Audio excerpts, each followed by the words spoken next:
మీరు ఇన్‌స్టాగ్రామ్‌లో motivational quotes, motivational videos అది కూడా లవ్ స్టోరీస్ బేస్ మీద చెప్తారు. So, A personal question to you ma'am. Okay. Heart break అయిందా మ్యామ్ ఎప్పుడైనా మీకు?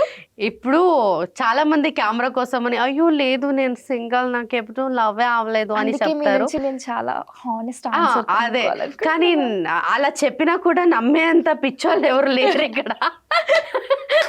ఇప్పుడు చెప్పొచ్చు మనం నాకు లవ్వే అవ్వలేదు నాకు బాయ్ ఫ్రెండ్ లేదు అది ఇది అని, కానీ అదంతా నమ్మరు అక్కడ. అక్కడ అంత తెలివి తక్కువ వాళ్ళేం కాదు.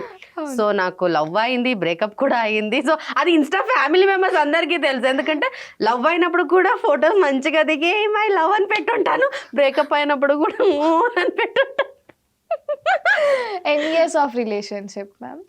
అంటే ఆ రిలేషన్షిప్ గురించి మళ్ళీ నేను పాస్ట్కి వెళ్ళిపోవాలనుకోవట్లేదు. ఒకటి రిలేషన్షిప్ లో ఉండే జస్ట్ షార్ట్ కట్‌గా చెప్పేసేయండి మ్యామ్. షార్ట్ కట్ లో ఏం అడుగుతున్నాను లేదు, కాబట్టి. తను కొంచెం పొసెసివ్ గా ఉండేసరికి బ్రేకప్ అయింది అంతే.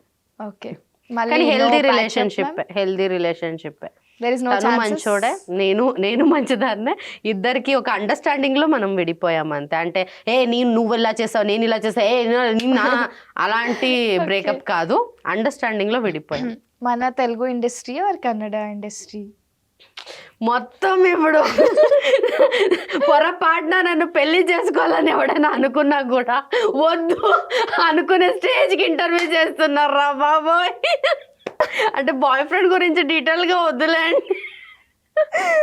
పాప వాడికి కూడా పెళ్ళి అవ్వాలి, వాడికి కూడా పిల్లలు పుట్టాలి, వాడు ఇంకా ప్యాచ్ అయ్యే ఛాన్సెస్ లేవా మ్యామ్? మీరు అండర్స్టాండింగ్ తోటి బ్రేకప్ అయ్యారు కదా. అంటే అండర్స్టాండింగే ప్యాచ్ అవ్వకూడదనే బ్రేకప్. ఇటు తిప్పి అటు తిప్పి ఇదే ఆన్సర్.